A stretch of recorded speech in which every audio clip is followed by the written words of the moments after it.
I'm gonna read for about 20 minutes, I understand, and then me and Eve will have a talk, and then if y'all have some questions, we will answer those. We'll answer those. Okay, I will answer those. Eve is appropriate. That will be me answering them after the fact. Just remember that there are bad questions when we get to that question. Okay. Cool. All right. How many of y'all are fans of Chance the Rapper? Cool. If you're not, you don't like happiness, and you don't live in Chicago.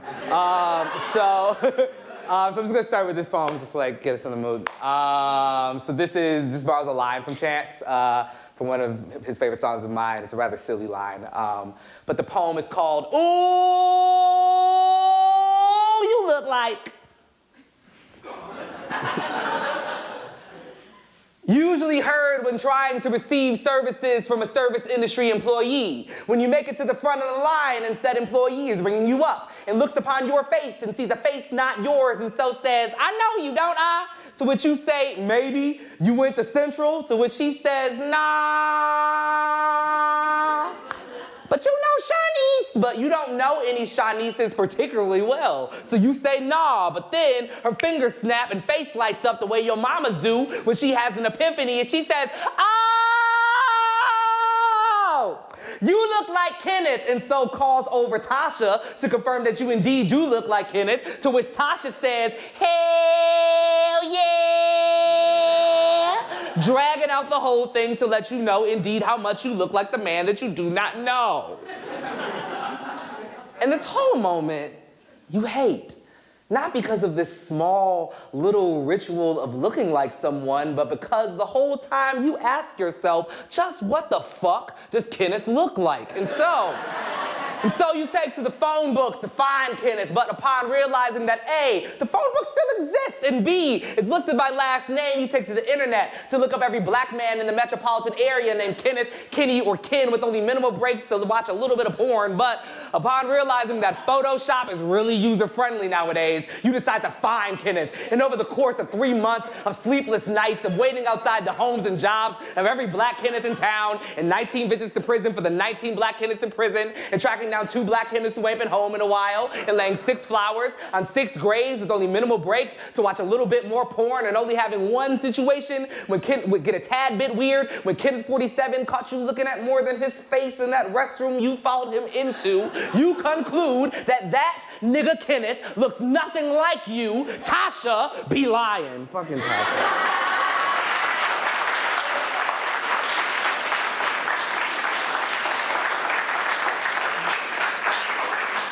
Cool. Cool. So yeah, the book is nominated for a National Book Award. Yay!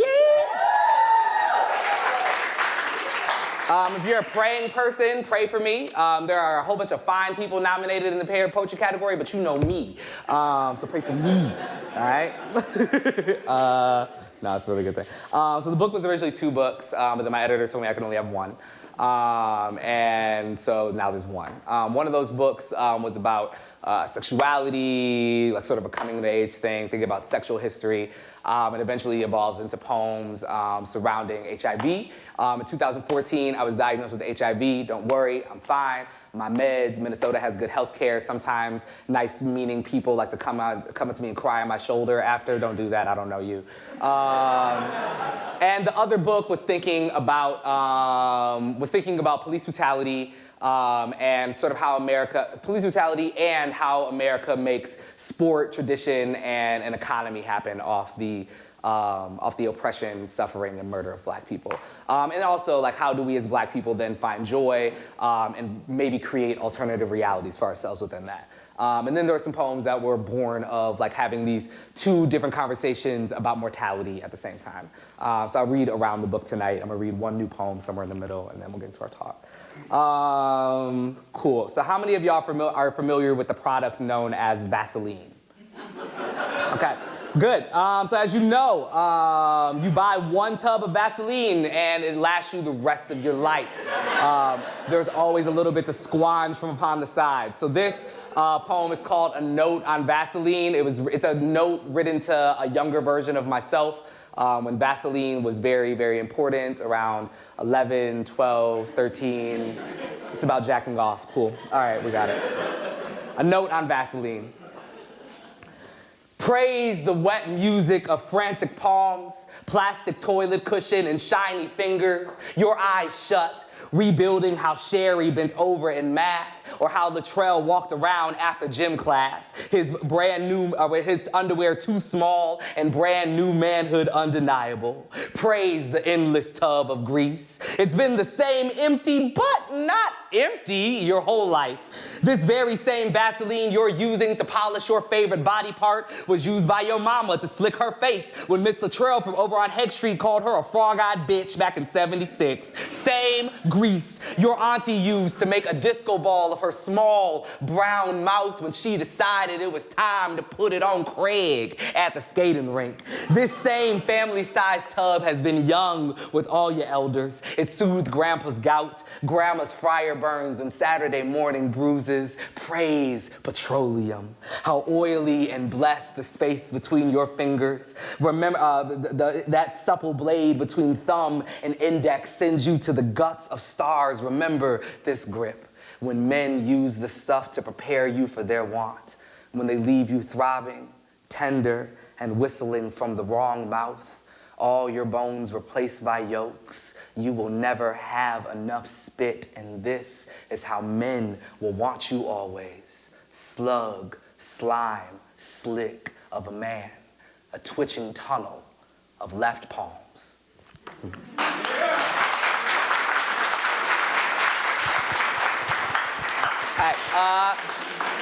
Okay, cool. Are y'all familiar with the phrase down low? If I said he's on the down low, y'all would know what I'm talking about. Cool.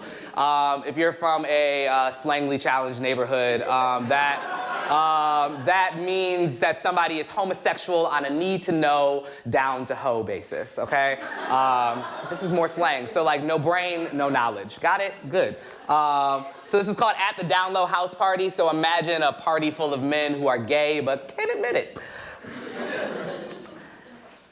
At the Down Low House Party, don't expect no nigga to dance. Here, we drink him, hold the wall, graze an elbow, and pray it lasts forever. Everybody wanna touch a nigga, but we say, what's good, meaning I could love you until my jaw is butt memory. We say, yo, meaning let my body be the falcon's talon and your body be the soft innards of goat's butt. We mostly say nothing, just sip some good brown, trying to get drunk with permission.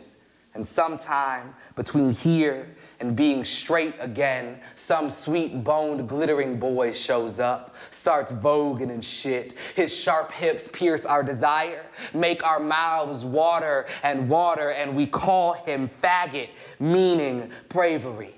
Faggot, meaning often I've dreamed of you, flesh damp and confused for mine.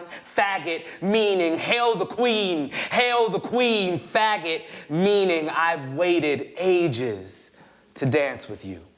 Cool.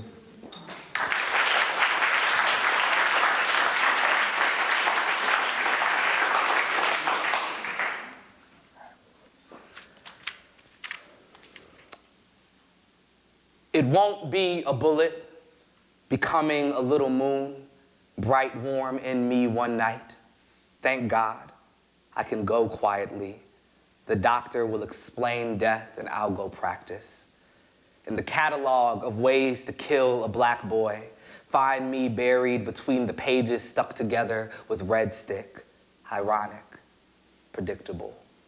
Look at me. I'm not the kind of black man that dies on the news. I'm the kind who grows thinner and thinner and thinner until light outweighs us and we become it. Family gathered around my barely body, telling me to go toward myself.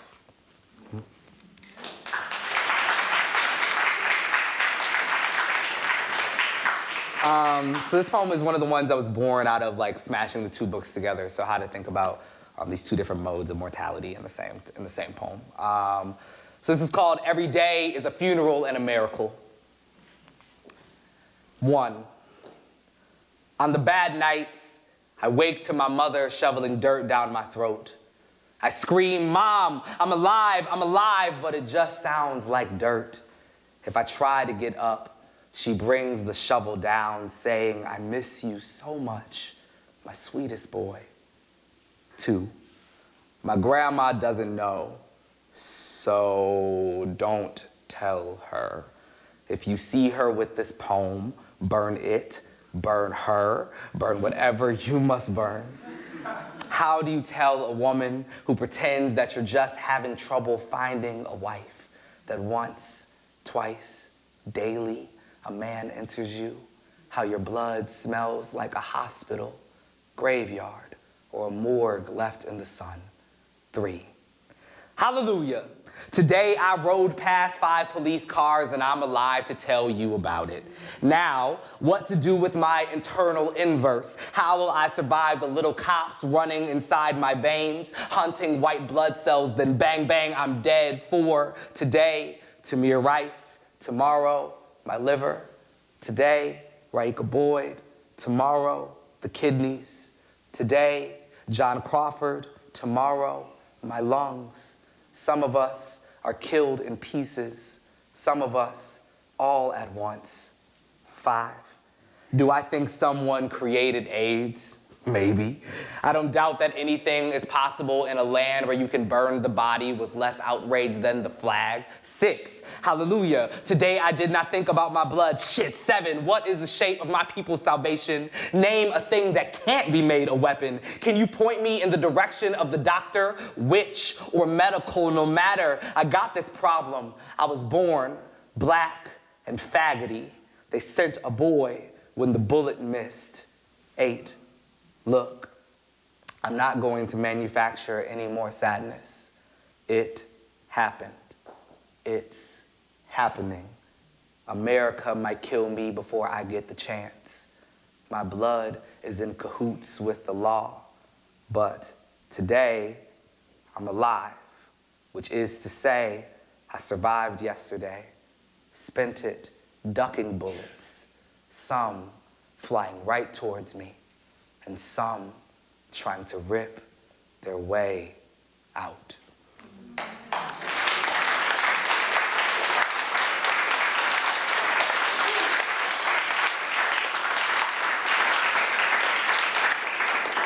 Cool. I'm gonna do two new poems, and then there's 3 more poems. All right, cool. I'm gonna be done. All right, just 1 new poem. Yeah, we ain't got that much time. All right. Cool. This is trigger warning. This is about Andrew, so I just want to let you know. Yeah, no problem. So yeah, I'm writing a new book about friendship, which is really fun to write. And so this is the first poem from the book. It's about roasting your friends, flaming your friends, making fun of your friends, if you don't know what those things mean. And it borrows its title from the great the hip hop group. Is it an individual? Whodini. Was Whodini a band or a person? Whodini was a band. Okay. So this is from Whodini. How many of us have them? Friends. If I may interrupt right quick, I know y'all are busy working, busy smoking, and busy trying not to smoke, busy with the kids and moms, and busy with alone, but I have just seen 2 boys. Yes, black, on bikes, also black. They summer children, basketball shorts and they outside shoes, wild laughing about something I couldn't hear above my own holler, trying to steady the wheel and not hit they little asses as they swerved, friend drunk, making their little loops, sun lotion faces screwed up with that first love that we forget to name as such. And hear me out. I'm not trying to diss little dude, but in this golden hour, he kind of looked like Francine off Arthur. You know, the same little monkey mouth and everything. Old, and I say, hey, looking ass boy, though in a beautiful way. The most beautiful, the same I know that all of us have looked like something off when backlit by love. Oh, loves, y'all ugly asses have crowned me the worst names. Wayne Brady, a gay Wiz Khalifa. All kinds of bitches and fags, though only with my bitches and fags. And once, the mark of Buddha, that year acne scored my forehead with its bumpy faith. Oh, my niggas, and my niggas who are not niggas. I've been almost pissed myself, almost been boxing, been tears and snot off your dozen wonders, been the giddy swine dancing above the flame. Oh, my many hearts, y'all booty-faced, weird-ass old mojo, jojo-looking asses. Dusty chambers where my living dwells, roast me. Name me in the old ways. Your shit talk is a river I wade, howling until it takes me. I can't stop laughing. More river wades down my throat. This could be drowning, could be becoming the water, could be a baptism from the inside out. Don't save me. I don't want to be saved. I've been died laughing before. I've been seen God's face and you have her teeth, my nig. But hers ain't as yellow as them saffron shits. You keep stashing that glory foul mouth, my friend. Oh, my friends, my niggas, my wives. I got a crush on each one of your dumb faces, smashing into my heart like idiot cardinals into glass. But I am a big-ass glass bird, a stupid monster, crashing through the window and becoming it just to make you laugh. Andrew used to say that friendship is so friendship. And ain't it? Even after Andrew gave it on over to whatever, he was still my nigga. Even when they turned his body into dust, he was still my dusty ass boy. Don't you hear it? The dust on the ceiling fan calls me a bum. Says my hairline looks like it's thinking about retirement. The dust in the car says I look like a chubby slave. Says I look too drunk. Takes my keys, drives me home. The wind is tangled with the dust of the dead homies, carrying us over to them, giggling in the mirror. Hear them. Hear your long gone girl tease you about your hair on the bus. Hear them rolling when you sweep the broom across the beaten floor. I miss them. All the dead. How young, how silly to miss what you will become. I apologize. Sometimes it just catches up in me. Love and ghosts get caught in us like wind and birds trapped in a sheet, just the same. And my friends, yes, my friends is some birds, is some chicken head motherfuckers who I would legit stomp a nigga for. Do you feel me? When they buried my nigga, I put on my Timbs. I walked into that hot August and tried to beat his name out the dirt. I beat the earth like a nigga. I threw hands at the earth like a punk motherfucker, and the ground chuckled. The ground chuckled. Said, my nigga, what is you doing? Can't you hear the wind drunk off that kindred lint? Can't you hear that great roll from way off like a big nigga laughing in an alley? How your dead auntie laughs when she see that you still ain't grew into that big ass head? How your real friend laughs when they see that you are still the same ugly as yesterday, as always, as their last life.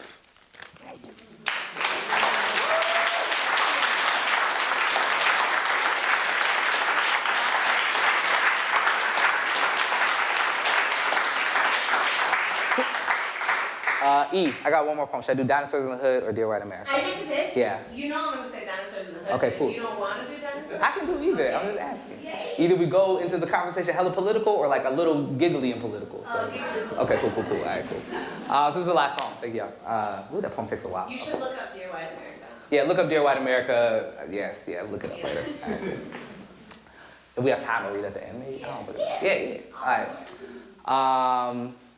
Let's make a movie called Dinosaurs in the Hood.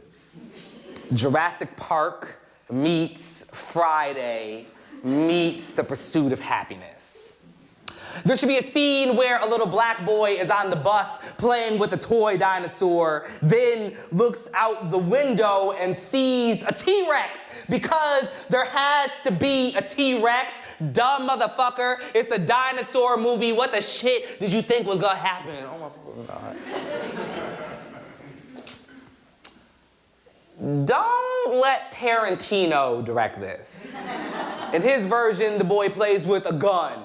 The metaphor being that black boys toy with their own lives, the spitting image of his father, the foreshadow to his end. Fuck that. The kid is playing with a plastic triceratops or brontosaurus, and this is his proof of magic or God or Santa. I want a scene where a cop car gets pooped on by a pterodactyl. I want a scene where a bodega turns into a battleground, but please don't let the Wayans brothers in this movie. I don't want any racist shit about Asian people or overused Latinx stereotypes. This is a movie about a neighborhood of royal folks, the children of slaves and immigrants and addicts and exiles, saving their town from real ass dinosaurs. I don't want some cheesy yet progressive, sexy Vietnamese hot dude hero with a funny yet strong black girl buddy cop film. This is not a vehicle for Will Smith and Sofia Vergara. I want grandmas, real ass grandmas on the front porch taking out raptors with the guns they hid in the walls and under mattresses. I want Cecily Tyson to make a speech, possibly two. I want some of those little spitty, screamy dinosaur things that go.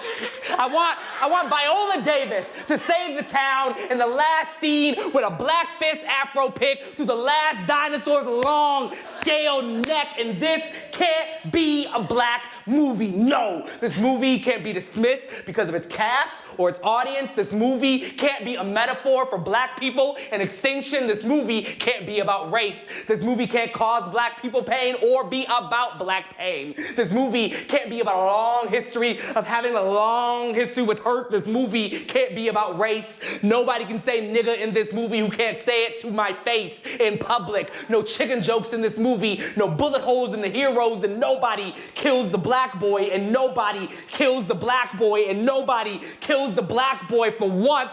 Nobody kills that black boy besides. The only reason I want to make this is for the first scene anyway. That little black boy on the bus with his toy dinosaur, his eyes wide and endless, his dreams possible and pulsing and right there. Thank you.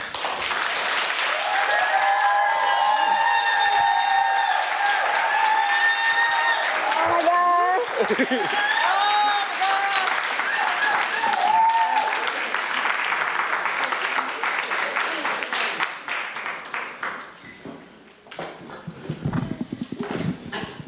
Hello.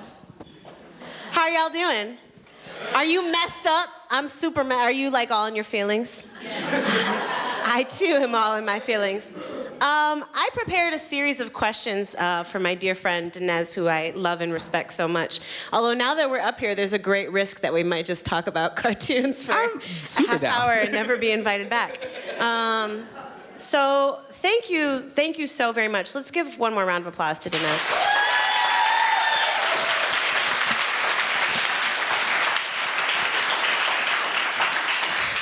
So this book, which I'm going to hold up, is such a phenomenal book.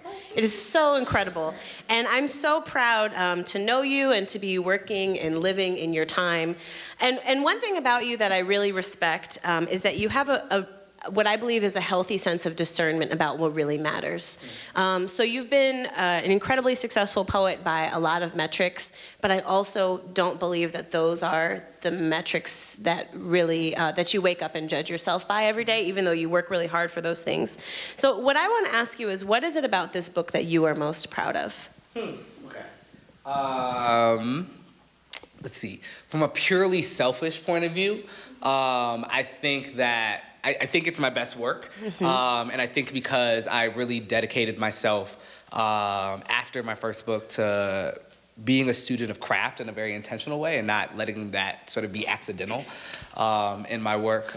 So really studying craft, studying form, and sort of figuring out the poem on like a molecular like page level is what I'm super proud about this book. Like I released it even before it came out, I was like, I don't care what it does with all like sort of the superficial things, the awards and all that. That's always also been great. But I felt the strongest. This was the first thing I've released into the world where I had no doubts about if it was good or not. And that just, I think, came from just being dedicated to the making of art in a different way. I felt like an artist, not somebody who was trying to convince themselves that they were an artist when making this book. And I think knowing that it's reaching the audience that I wanted to reach, like I've had people come up to me and say, you know, I still haven't admitted to my group of friends that that I'm HIV positive, or it's a thing that I still carry. And I really wanted this book. I like sort of dove into writing this book almost like too immediately after writing it. Half of these poems started off as diary entries, really of just me trying to write myself back to sanity. And like also they're very scared. Like I'm healthy, but whoever wrote that book is dying, and is like actively aware that they are touching the mortality in a new way.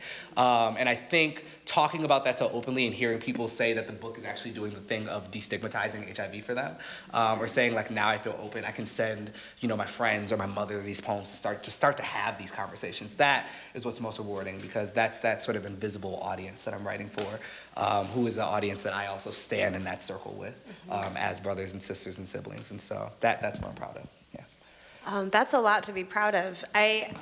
I want to ask more about craft in a little bit, but for now, I want to ask you, when you talk about how meticulously you crafted this book, what is like a secret of the book or an innovation, the VH1 pop-up video, like something about the craft that may not be immediately apparent, especially for folks that maybe don't read a lot of poetry, but that you'd like to kind of shine a light on? Yeah, two things come to mind. One is that so one of the books that I was writing that eventually became Don't Call Us Dead was called Blood, and there's already a lot of blood in the book, but there was probably 3 times as much blood. Oh snap! It's a lot of blood already. Yeah, it was. It was like 8 bloods in every poem. Oh snap! It was like a corner, and so it was LA in there.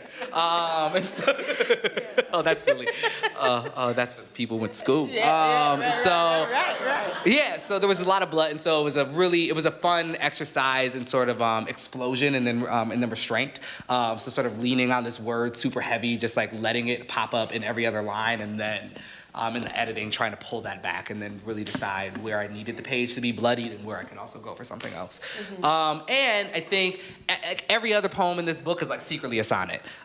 Even if it's not like 14 lines, like I think the sonnet became my like sort of measuring unit of the poem. So even if it wasn't a sonnet, it was like, oh, this poem is 3 sonnets long, or like how I thought about my head, at least with thinking about length and brevity, but also with the mode of the volta that happens in a sonnet. If you don't know, volta is a point where something turns in the poem, or I like to think of it instead of a turn, I like to think a door is opening somewhere in the poem. And so I really had to realize, especially with a lot of the longer poems in the book, that like many doors had to be opened in order to make it through. I couldn't write 5 pages of poem with a surprise only on page 4. And so the sonnet really became a huge unit for me thinking about how to order and build these poems. Yeah.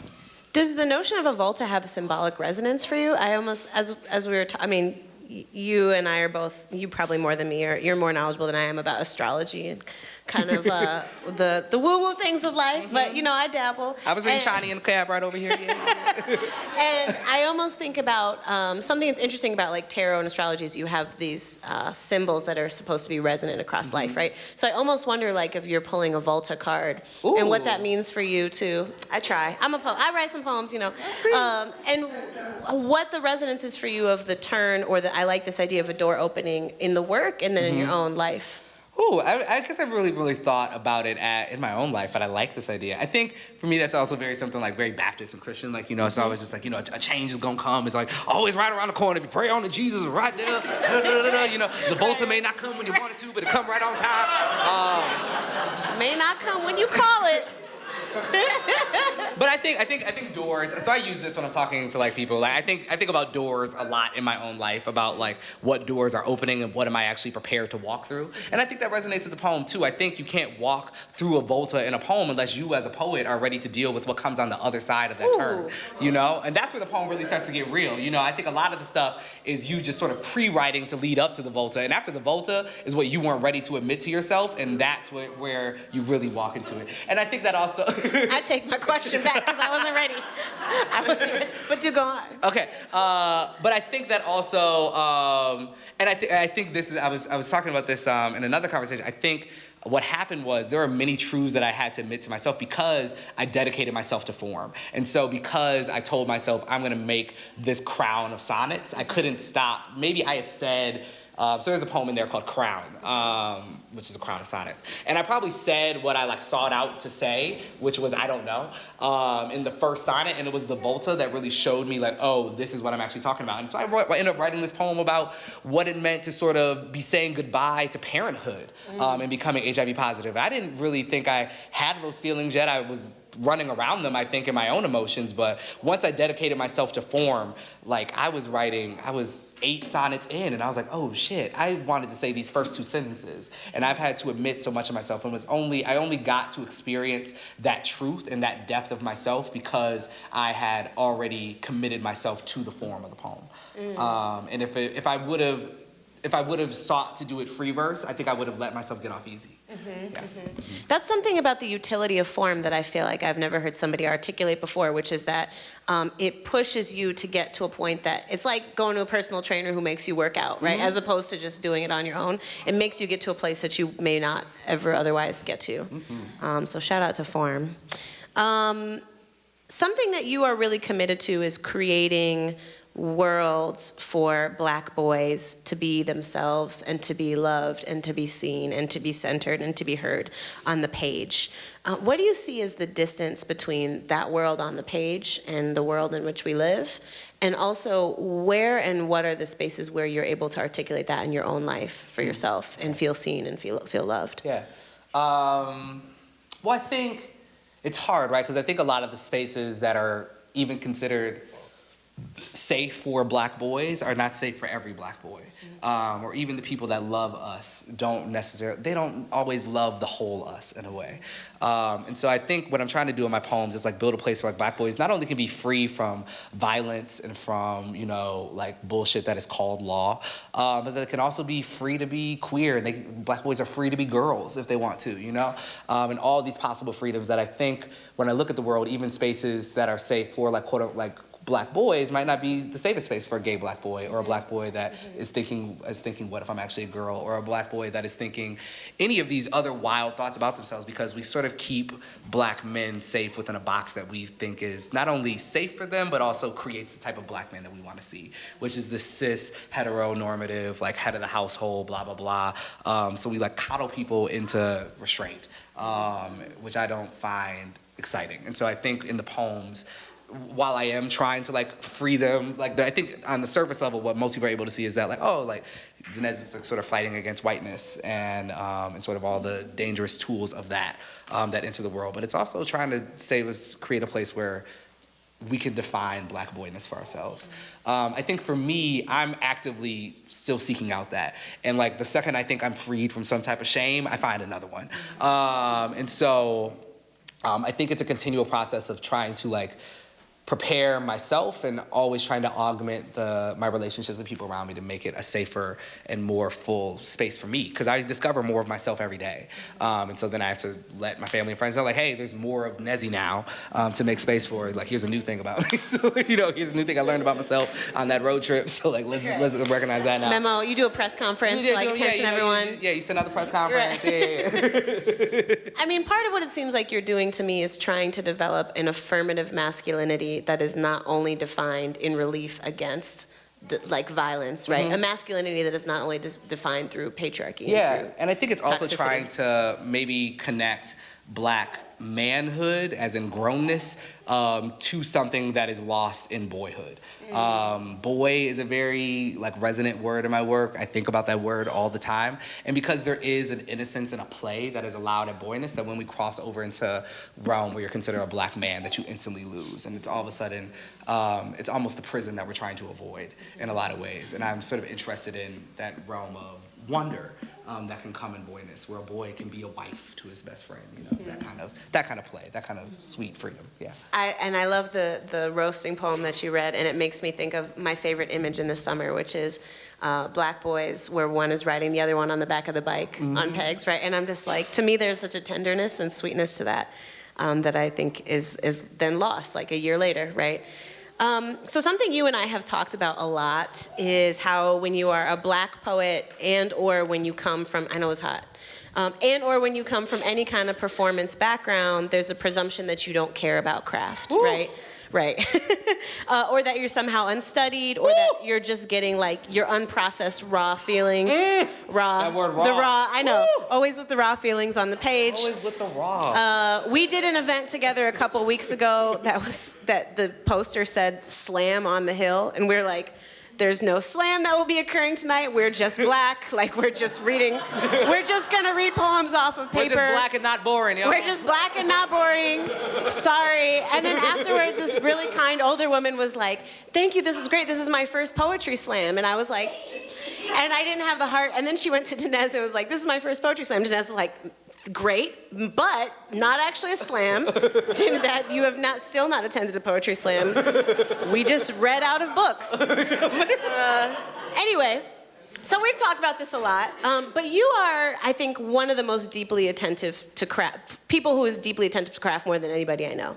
And I want to know why craft matters to you, and part two of that question is, in the era where there's this fraught nature of the dissemination of poetry, who is a poet, popular poets, Instagram poets, et cetera, and something that you've asserted is you have said, there are good and bad poems, right? Just like you start us out front saying there are good and bad questions. And that's a very contentious thing to say. People don't want to hear that. They don't. So talk about what craft means to you and why it's something that you not only assert in your own work, but you're kind of in defense of craft. Yeah. Well, I think I was very anti-craft in a lot of my career, or I thought I was. I was very anti-form, and so I said, this is coming from a spoken word background, and it was because of, I think, a lot of the hate that was resonating from academia and that world of poetry towards the spoken word. Right. Which was y'all aren't doing real poetry, so I was like, well, screw your sonnet, and I don't want your sestina, I don't want none of that. I'm over here doing real poetry for the streets. Raw. I thought it was raw too. Real rap raw. Yeah, real rap raw. Right. Right. And then cold. It was cold. And then it was one sentence that I think changed my life. It was Ahmad Johnson at the University of Wisconsin, my sophomore or junior year. I believe it was my sophomore year, who said, "Is your poem only going to be good when you're around to read it?"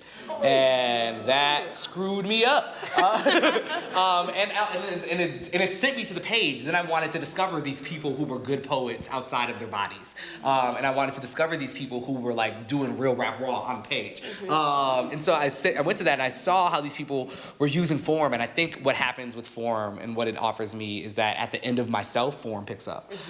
Because there's only so much that I can create with my own mind. And I think, studying form then gives you the tools of how to break form, how to create form for yourself. And so a lot of my practice isn't just about playing with traditional forms, but is about how do I create these restraints for myself to figure out what I can do. It is that metaphor of the gym. I always say basketball players don't just show up and play basketball. LeBron James just ain't just showing up 82 times a year hooping. He's also, doing conditioning. He's on the treadmill. He's lifting weights. And that is what form I think offers me. And in that you also find something magical. And there definitely can be bad poems. I think, I just want to go ahead and say that for the world one time. If you see a bad dancer, you don't think it's good dance. You go, that was off beat. Right. And it looked bad. They weren't flexible. It was bad dance. And so I think what's hard for people is because we tie poetry so much to emotion and to the author themselves, and saying that, like, I am offering you a part of my truth. Sure, that's all well and good. And I don't expect anybody who's just trying to write at the open mic or just trying to read at the open mic to, like, be a student of form. But the second, I believe, you cross into a career in this thing, which is like a career in dance, right? If your offbeat auntie all of a sudden called herself a dance company, you'd be like, whoa, whoa. Right. And I think it's the same thing. I think once you're grown, it's your career, you open yourself up to critique, and I think that is also, and you open yourself, and I think because of that critique, that's actually why I run the forum, because I don't want to be caught being a bad poet in public. Right. And so you're not... Because the stakes is high. Because the stakes is high. Right. The stakes is high. And it can be real rap emotion as much as you want to, but you will check this meter. Right. You know? Right. But, you know, I think some of that is also the difference between those things is that the general public has a vocabulary for dance. Yeah. Right? That is all around to be consumed. And I feel like part of what we have to do is to have conversations like this to give people a vocabulary of poetry, that there's some sense of assessment. So it's not just like, but these were my real feelings on the page. I'm gonna ask you one more question, and then we're gonna turn it over to these good folks. So the theme of the festival is belief. I'd like to know, what is something that you continue to believe in despite all evidence to the contrary? Ooh. Thank you. Thank you very much. Yeah. I printed it on the paper and everything. One thing? I mean, you can say as many as you want. I always believe in black people, even though people try to tell me that I should. I like what I believe, and I'm gonna say the N-word because I like the N-word. Y'all heard it before. I love niggas, and I just like love everything that we are, and I love niggas who don't call themselves niggas, and I love niggas that love being niggas, and I love niggas of every way, shape, or form. I love them across the diaspora. I love nigras. I love negras. I love all of them. I love all of us, and I think that we are so freaking cool and like just so innovative and just on some survivalist shit and on some future shit, and we've been here before, and we gonna be here forever. We're like roaches. We're not going nowhere. I do believe that when the apocalypse happens, there will be at least 2 black women who figured out how to stay. Right. And so And then selling apocalypse water bottles. Yeah, you know, selling apacalypse t-shirts. You don't just selling back and forth, just selling Lucy's and socks. Whatever. Zombies. Okay. So I believe in black people, and I think because I think it's 2 right answers. Because I believe in black people, I believe in tomorrow, and I think we are currently in a state. Literally a state of the nation, but also a state in the world where we see this sort of right-wing heavy retaliation towards left-wing stuff, which really is what we're talking about. Is we're seeing I hate saying right-wing and conservative because really what I mean is the devil. I don't understand a political stance that is about limiting the freedom for somebody else and harming people. You, right? Yeah, And I think they don't believe in tomorrow. They want to be stuck in a yesterday. They want to be stuck in a yesterday, and if they can't get yesterday, then tomorrow can't happen. It seems because it's either 1950 or we're about to end the world. Right. But I do believe that because of like the energies of black people and people of color and queer folks and women and all the good-hearted folks, no matter what identity they have, that we are gonna make it towards something. And I think it might be a hard road. I think that there are a lot of difficult conversations that we are not ready to have. I think there's a lot of violence that we maybe can't avoid in getting to it tomorrow. I don't believe in a happy road to a good life. But I think that we will find it. And I think it's gonna be hard. I think we gotta be ready. I think we gotta buy water and get guns a little bit. Hopefully we can avoid that. But if not. At least the water. At least the water. Yeah, but if it do gotta go down, I'll meet you on the other side. Give it up one more time for Danez.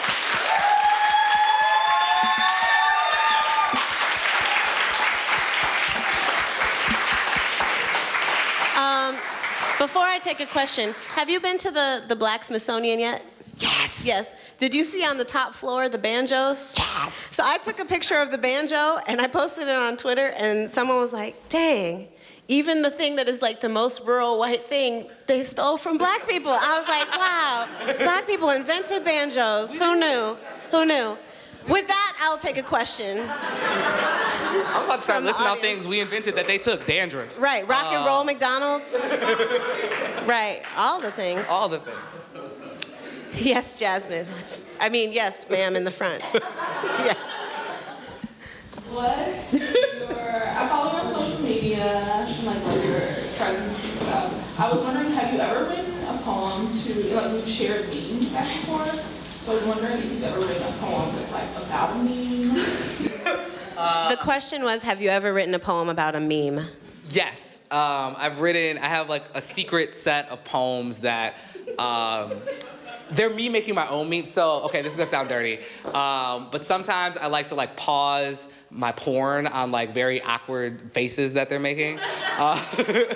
And so I had this project, I was very bored, y'all, where like I would like, if I was watching porn, I was like, oh, that was a funny face and there's no penises in the shot.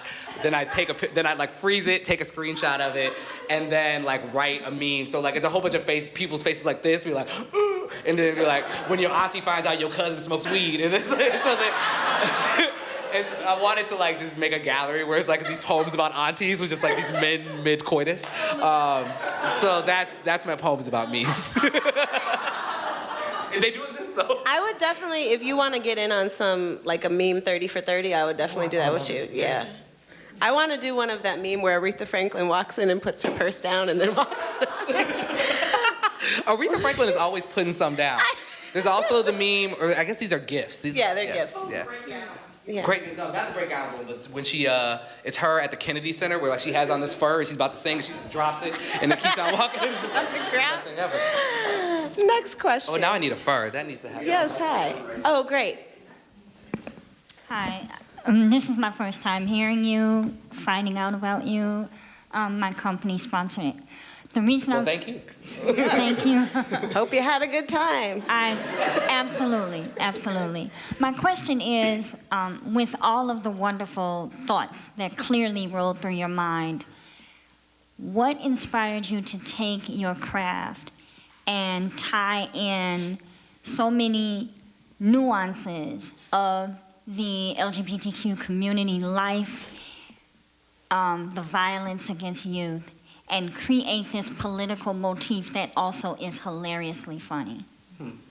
So I think what inspires that is really, I don't know if it's inspiration. I'm really just trying to stick true to that phrase, write what you know. Mm-hmm. And so because what I know is nuanced, is black, is queer, is Minnesotan, I'm trying to write all that because that is what I know.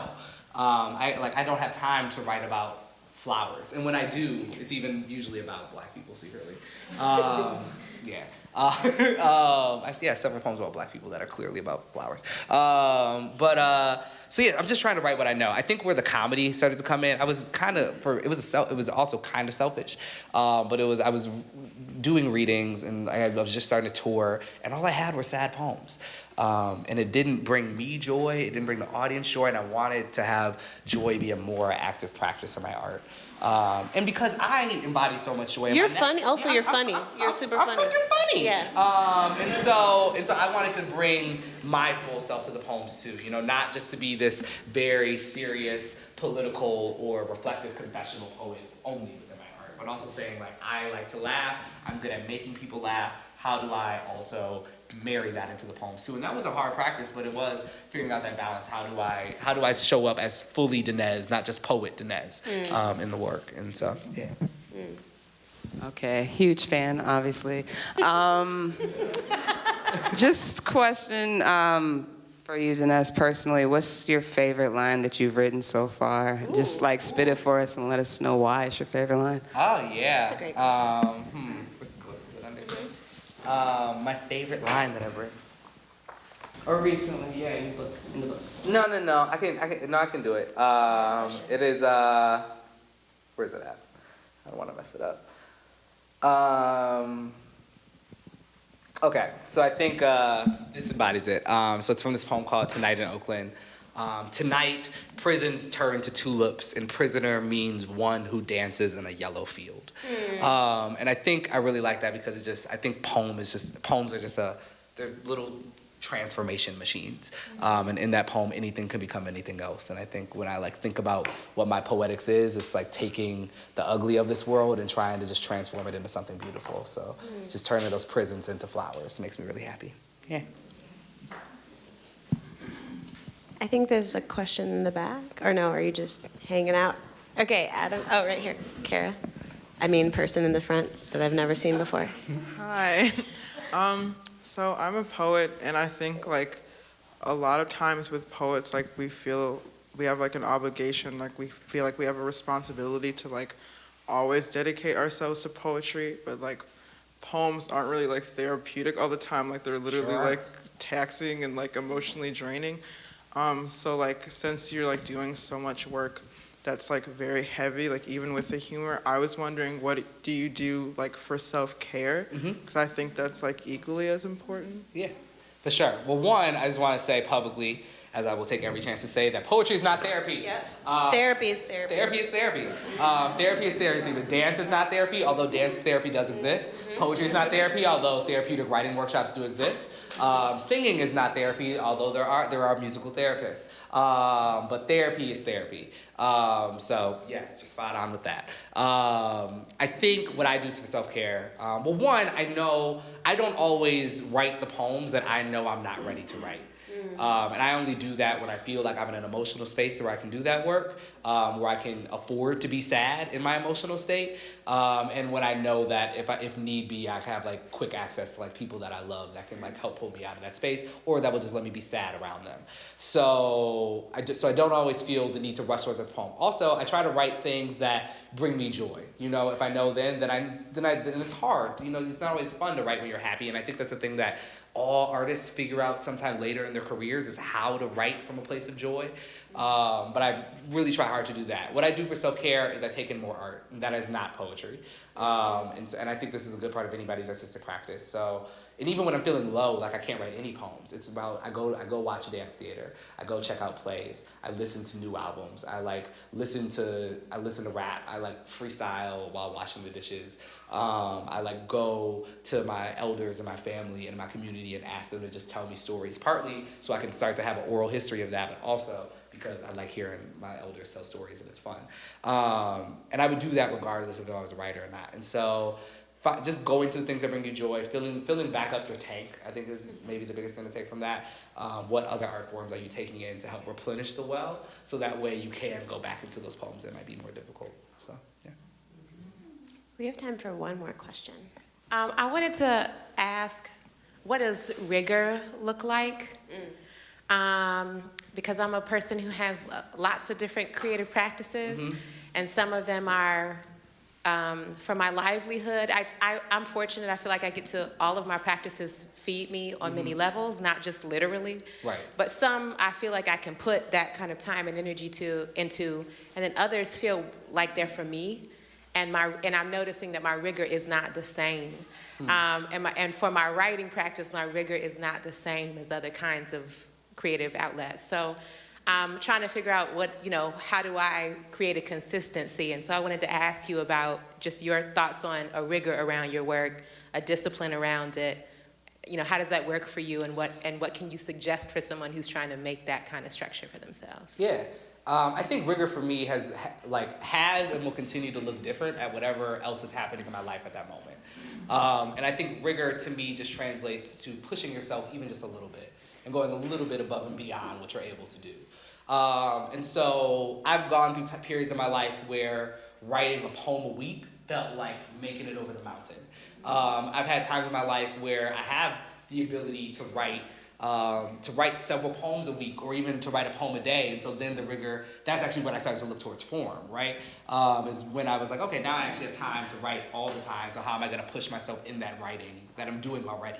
So whatever feels like a push, I consider rigor. So if that is like putting the time on it and saying, I'm gonna write 3 joints a month, if that feels like more than what you're doing now, dive into it, go for it, have that goal, try for that rigor. If it's like saying, okay, I can only write, I can still write within the same amount of time, but sometimes life is just crazy. You got family, you got everything else, and that is also part of the writing process, I believe. But you also have to leave space for it to not feel bad about not being able to do it. So then it's about saying like, okay, when I do get the time to sit down and write, the time that I already have, can I create a list of goals that are pushing myself out of just sitting down to write? Can it be something based on form? Can it be reaching towards these topics that I've always wanted to write about but never really get around to when I actually do have time to write? Can it be working towards working towards a chapbook, working towards some type of project, working towards whatever it is. So whatever I think at my life is requiring me to actively think about my practice and requiring me to sort of push myself even just 5% over what I'm currently giving, then I consider that a state of rigor. Yeah. Thank you so much. This has been amazing.